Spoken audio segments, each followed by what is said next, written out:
what's going on? My name is Kevin Deers. This is Ever Flowing Stream, my YouTube channel where I get to talk with musicians and artists about everything within their world of touring, new albums, and just everything pretty much within hardcore, punk, metal, heavy music industry. Some behind the scenes people, but mostly people in bands. This week I'm talking with Alexander Jones, vocalist of a killer death metal band that has really been just blowing up as of the last year and a half. They put out, they're putting out their second album. It's Time to Rise from the Grave. That's coming out April 22nd. It's available for pre-order now via Prosthetic Records. You can check that out on their Bandcamp via the Prosthetic website and all that good stuff. I talk with Alexander Jones. I get his reaction to what Chris Barnes from 6 Feet Under said about watching the live stream Twitch that he participated in, kind of a panel of sorts with death metal vocalists, and Chris Barnes didn't like what he saw, so I get Alexander's reaction to that. We talk a little bit about some scars on his body. We talk about his favorite death metal bands. We talk about what got him into music. We talk about the new album, of course, and much more. So without any further ado, here is my interview with Alexander Jones from UNDEATH here on Ever Flowing Stream. Hey, what's going on right now? I'm talking with Alex, vocalist for a band called UNDEATH. You know Death? Now you know UNDEATH. This band is so killer. They have a new record called It's Time to Rise from the Grave coming out April 1st on Prosthetic Records. They're fucking blowing up. Their first United States full U.S. tour was with Black Dahlia Murder, Rivers of Nile. Awesome to see them as one of the first big shows after the year of, kind of just staying at home. How are you doing today, man? You're up in upstate New York, right? Yep. Yeah. Rochester, right outside of Buffalo. Doing good, man. Just chilling. Nice, relaxing Monday so far. Can't complain. Right on, man. So is it pretty cold where you're at right now? Oh yeah, dude, it's freezing. It's I mean, I would say it's unbearable, but we're used to it up here by now. At least I would hope that people up here are used to being cold 7 months out of the year. Yeah. So growing up in Buffalo, near Buffalo, I've always heard in Rochester, my bad.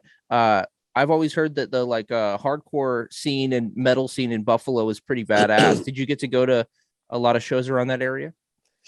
Totally, man. Yeah, I mean, me and Kyle, one of the guitar players in UNDEATH, we both grew up going to shows in Rochester, Syracuse, Buffalo, like just the whole Western New York area. And the hardcore scene and the punk scene around here has always been really thriving.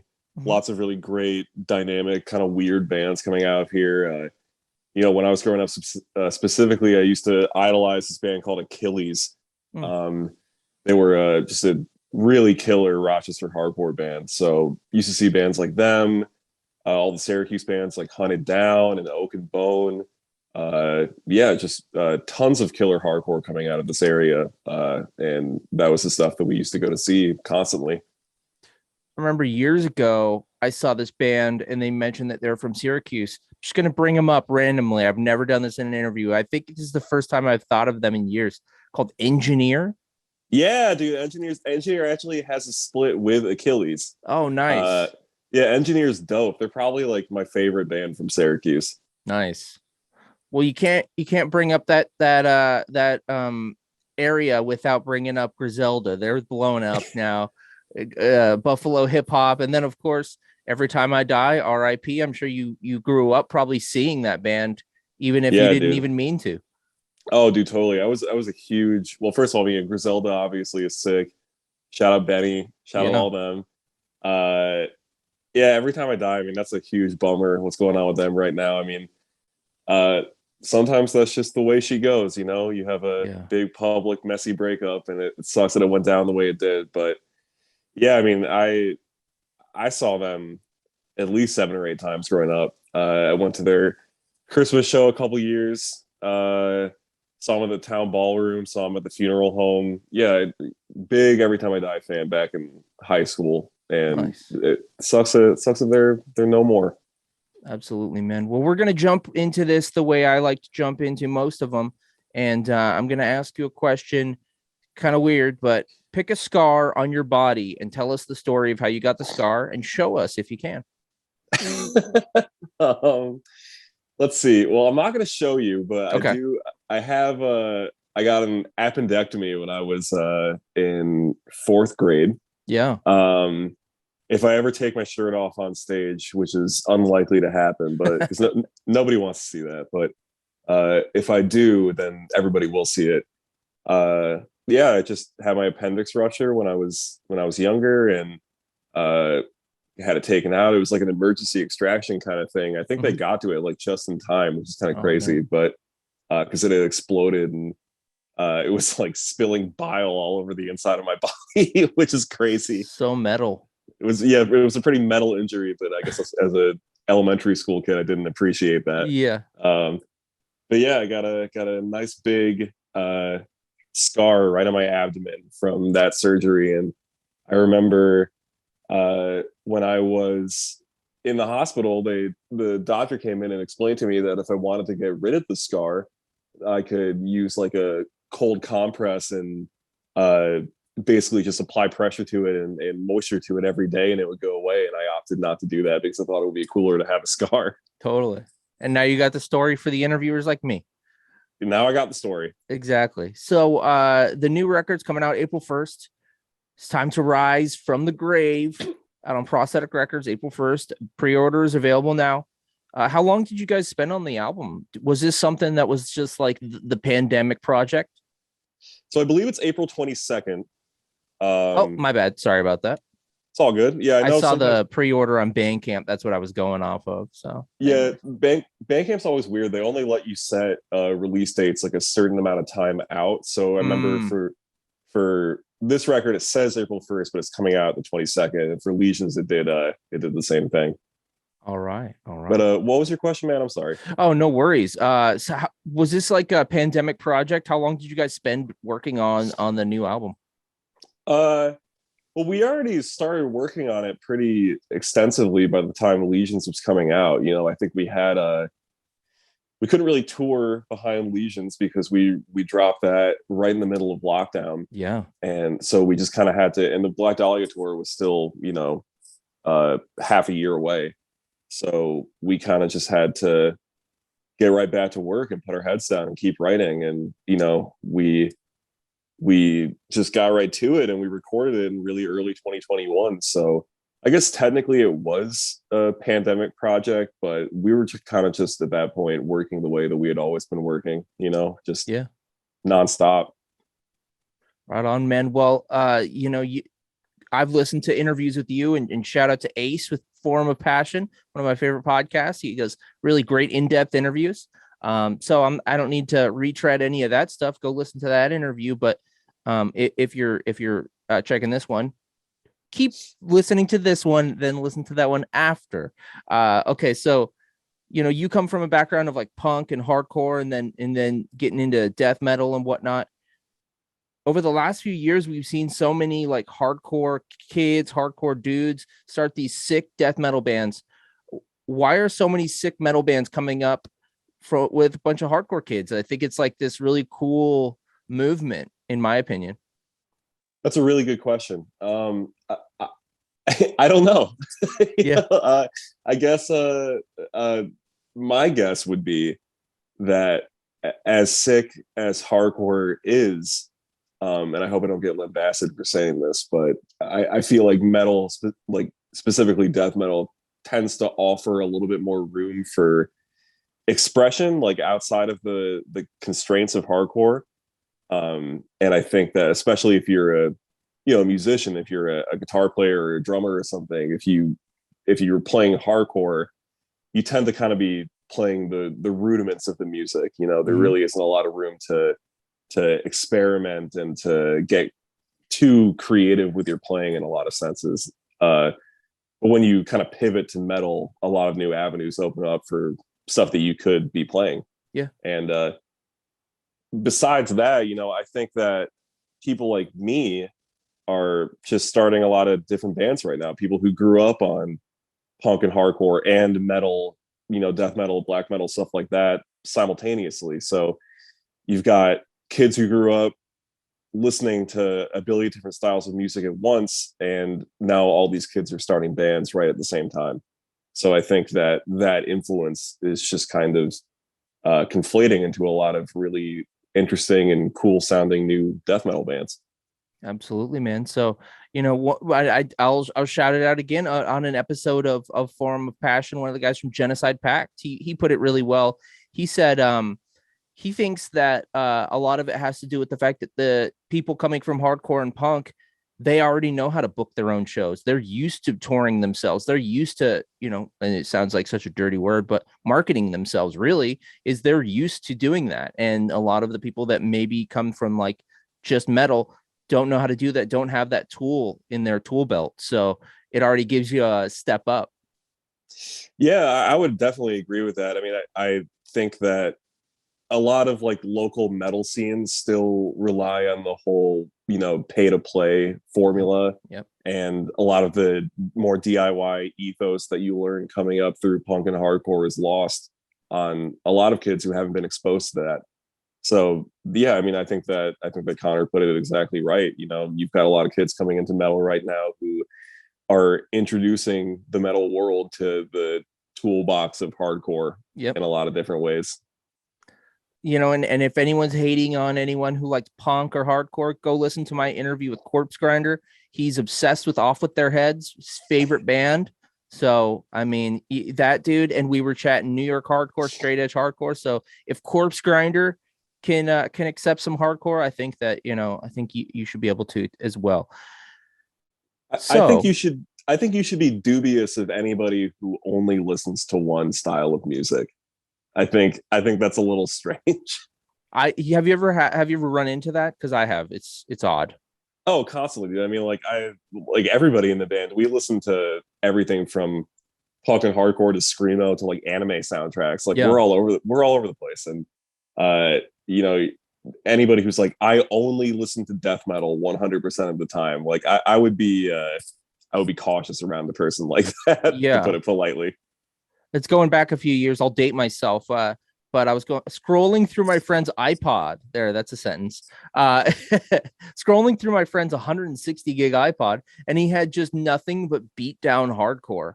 I was like, so like that's cool, but like, what happens when you're not at the gym or like not angry? Like, what you wake up in the morning and listen to like fucking E-Town and Scarhead? Like, what? Yeah, you can't convince me that you're trying to like wind down for the evening and you're like making some pasta and you're listening to Bulldoze. Yeah. Like, I mean, if you are, I get respect, but like I don't think too many of those people exist. Like, you got to listen to some Gypsy Kings every once in a while.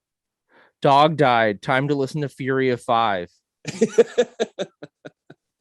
Okay, so it might be a controversial topic, but blew up the internet last week when Chris Barnes from 6 Feet Under, I guess he watched your Knotfest roundtable with you, Trevor from Black Dahlia, the aforementioned Corpse Grinder, and Chase from Gate Creeper. And I watched the whole thing. It was great. You guys touched on a lot of subjects. Some of the stuff we're even touching on today. But Chris Barnes, being the Chris Barnes that he is, watched it, and he said that it made him sick. Do you have any comments on that whole situation? Man, I think it's sad. And I guess like I'll try not to be too dismissive here because I want to provide a serious answer to that question. But I think the guy's a legend. He was instrumental member on some of the most important death metal albums in history. Mm-hmm. I think if he had just stayed in his lane, so to speak, and not become like a, right-wing anti-vaxxer ghoul, then he could be, a very well-respected, beloved, character in the metal scene. But I think he just made some very bad calls with the things that he chose to align himself with. I think he has kind of exposed some very noxious and, kind of gross and frustrating beliefs over recent years. And all in all, I knew all of that about him going into him saying what he said on Twitter. So I wasn't surprised. Wasn't really expecting somebody like Chris Barnes at his current state to view that Knotfest video and say, wow, death metal's in great hands. Like, I'm so proud of all these guys. Like, I know he's turned into curmudgeon over the past like 15, 20 years. But it is what it is. I'm unbothered by it, and the rest of the guys in the band, we just kind of think it's funny. And honestly, like, uh, I need to send him like a gift basket or something because he's given the new record a lot of free press over the past couple days. There's certainly a lot of publicity around it. Exactly. And I think there's like a new trend of every metalhead that's posting Chris Barnes blocking them. So that's like the new I'm considered safe by the storm or whatever. Instead of, I was marked safe, it's Chris Barnes has blocked me. Yeah, it's just like I don't understand what his end game is with his Twitter presence. Like I don't understand what he's attempting to get out of any of this. But hey, you know what? If he wants to just get on the internet every day and make a fool out of himself, then that's his prerogative. And he's free to do whatever he wants to do. All right, so pivot a little bit. We'll still talk about death metal, but I did have to bring that up, the journalistic side of me, the clickbait side, So all right, so you're heavy into death metal, growing up in underground music. What was your first CD that you purchased on your own? Mine was not hardcore. It was No Doubt Tragic Kingdom. So no shame record there. Yeah, exactly. What was yours? Also not hardcore at all. The first CD I ever purchased for myself was Green Day's Dookie. Nice. Yeah. I was on a Borders books with my mom. I was probably like 11 or 12 years old, and the cover just fascinated me. This is a band that had named an album after poop. Mm-hmm. It appealed to all of my 10-year-old sensibilities, and thankfully the music was great too. I was a Green Day obsessive from then on for many, many years, and they were key in introducing me to basically like the whole world of guitar bands. Got into like pop punk through Green Day, which later led to punk, to hardcore, to metal. Like it all, when you really sit down and think about it and close my eyes and go into my mind palace, like it all kind of goes back to Green Day. So I owe them a lot of thanks for exposing me to music the way they did. I like that you say mind palace. That's awesome. Isn't there like some there's like a book on like creating your mind palace? What is that? Yeah, I don't know. I heard it somewhere. Somebody much smarter than me said it one time, and I've been co-opting it ever since. Nice. Well, I got into Green Day because my sister, she would get those like Tiger Beat and Bop magazines, and she would get like Jonathan Taylor Thomas pinups. And she was like, these guys look weird. You can have these posters. So she gave me the Green Day posters. And so I didn't want to be like a total poser. So I had to go and check out what Green Day was like. And it was all downhill from there, man. Yeah, they're a killer band, dude. I mean, like, no matter what you got to say about their current output or what they've done over the past recent years, like first Gripper Records, like pretty much everything up to Nimrod, I would say, like is pretty untouchable. Dude, I remember there being a period where I was like, okay, they'll probably, be hanging it up soon. They got bigger than ever. Like their second wind was way bigger than their first. Like the American Idiot is bigger than Dookie. Yeah. Oh, dude. And they were on the skids when that record came out. I mean, like Warning was like going to be their breakup album. Mm-hmm. And I think American Idiot was kind of just their last ditch attempt to like make something work again. And yeah, exactly like you said, they just became the biggest band on the planet. Yeah. I was like, holy crap. And now they're like the band for like little kids, and they had a fucking Broadway play where Davey Havok was the main character. It's like, it's so wild. It's so wild. Yeah. I mean, you can't help but be kind of proud of them for turning it around the way they did. Absolutely, man.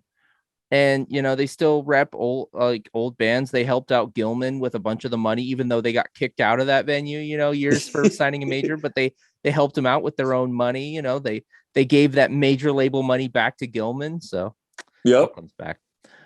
Okay, so going straight into death metal, we all know the big four of American thrash metal. We got the Megadeth, Metallica, Slayer, and Anthrax. personally for you, what's the big four of death metal? And it doesn't have to be American. You could just, and it's just your personal big four. So that you don't have to be all political here and, say the most important, just what your personal four that you love. Oh man. Let's see. Well, Cannibal's on there, 100%. Yeah. Cannibal Corpse is like the Lincoln or the Jefferson of my Mount Rushmore of death metal. I think let's see, besides Cannibal, I would put Cryptopsy on there as well. Yeah. If not for anything, if just for Nuns of Vile and Blasphemy Made Flesh. I mean, those records are like two of the, if there's like a top 10 greatest death metal albums list, like both those albums are in there for me. That'd be 1 and 2. I would put Autopsy on there as well. Nice. Just a massively important band to me growing up, especially like coming out of punk and hardcore. Like Autopsy kind of scratches a lot of those itches in terms of the riffs and the rhythms and stuff like that. And Chris Reifert, he's got such an insane delivery with all of his vocals. So that was a huge band for me growing up. And then let's see, I think I would put Bolt Thrower on there as well. It would be a toss-up between Bolt Thrower and Carcass. I feel like I got to get one English band on there, but as much as I love Carcass, and I sincerely love that band, Bolt Thrower is just like one of the most unparalleled discographies in death metal. So yeah, that would be my big four. Awesome, good big four, man. So you bring up Bolt Thrower, which pivots me into one of my last questions here. Bolt Thrower is a very bootlegged band on the internet. You check it out, Bolt Thrower. Probably don't search the word Bolt Thrower because they're so litigious, but you'll find a Bolt Thrower bootleg if you're looking. Have you ever found an Undeath bootleg? Has anyone bootlegged Undeath? Yes, and I was so stoked to see it. You made it. Yeah, that's when I really felt like we made it. It was some Indonesian kid. I wish I could remember who exactly it was, but it was like the worst directed garment, like just god awful print of just the Legions album cover on a shirt, and they were selling it for like $30 or something. And I actually bought one because I wanted it. I wanted to commemorate our first bootleg, at least the first one that I was made aware of. It never showed up, so I'm out $30. But yeah, I was stoked to see that. That's how you know you made it in metal. Wish.com Undeath shirt. Well, I remember seeing like a tweet from Toby from H2O, the kind of pop punk hardcore band. He mentioned when they were down in Mexico City playing, he said that there was a bootleg market that had cooler H2O merch than at their own merch table. He was like, dude, I wanted to buy some of our own t-shirts. They were cool. Yeah, I think a lot of the reason why people bootleg metal bands is because the metal bands kind of stop printing merch at all. Yeah. And or their official merch is just like gratuitously overpriced and terrible and nobody wants it. So I gotta respect the hustle, but I would hope that at this current stage of Undeath, where we're like constantly churning out new designs and stuff, and it's stuff that we work really hard on, that nobody would feel obligated to bootleg our merch, because I think the official stuff is okay, at least for now. It's the best bootleg is when the little kid shows up to your show with just like a white shirt with marker and it just says Undeath. That's the most badass. I would love to see that someday. Yeah. Okay, so what's your most prized metal t-shirt in your collection? Let's see. I have I'm not really a big like vintage shirt collector. I mean, I kind of just buy shirts like when I go to shows or when I see them at like distros or whatever. But I do have a Morbid Angel Heretic shirt. Oh, I should have put Morbid Angel in my top 4. We can do a top 5. There you go. They'll be my number 5. Yeah, they're 100% on there. But I have a Morbid Angel Heretic shirt that I believe was sold on their like European tour promoting that album, and it's sick. It's just like the album art huge on the front, and on the back it just got like the Webster's definition of the word heretic. Like it's so 90s. That's awesome. But yeah, I love that shirt. I like never bust it out because I'm just afraid of anything happening to it. But yeah, that's definitely like a prized possession of mine. Awesome, man. Right on, man. Well, it's been awesome, chatting with you on our coast. It's 7 a.m. or 7:30 a.m. So I woke up early to chat with you. It's been my pleasure. The new album's coming out. What was the date again? I have the wrong date in front of me. It's all good. It's April 22nd. It's out everywhere. Awesome. April 22nd. You can pre-order it. It's on Prosthetic. Second full-length album by Undeath. I got my this is very death metal. I got my CD on pre-order. My compact disc on compact. Why is it that death metal specifically is all about the CD? It's at Death Metal Radio on Twitter, he had a great point the other day. He said that don't ever forget that CDs are the native format of death metal. Yes, and from it is what it is. That's just one of those kind of somber facts of life. So CDs are great too. I mean, it's the fidelity that you get off of listening to a CD is awesome. So I can't complain. And I'm glad you brought him up. Shout out to Schuler, one of the most important people to follow on metal Twitter. He does a lot of cool things over on Death Metal Radio. So we see you, Schuler. Awesome, dude. Thank you so much for doing this. How do we support Undeath? Well, thank you for having me. I appreciate the time. Absolutely. Support Undeath. I mean, come see us on the road. We got some shows coming up in March. We're opening for the Acacia Strain on the East Coast, and then we're playing some shows out to LDB Fest in Louisville. Those shows will be getting announced soon. We got a big US tour coming up that can't disclose just yet, but that's getting announced very soon. And yep, if you live in the lower 48, you'll probably have a chance to see Undeath at some point this year. So that's the big way. Beyond that, just if you like any of the singles that we put out, just pre-order the album. And yeah, just come say what up to us on the road. Well, I look forward to it, man. Thank you so much for your time. Thank you, man. Appreciate it.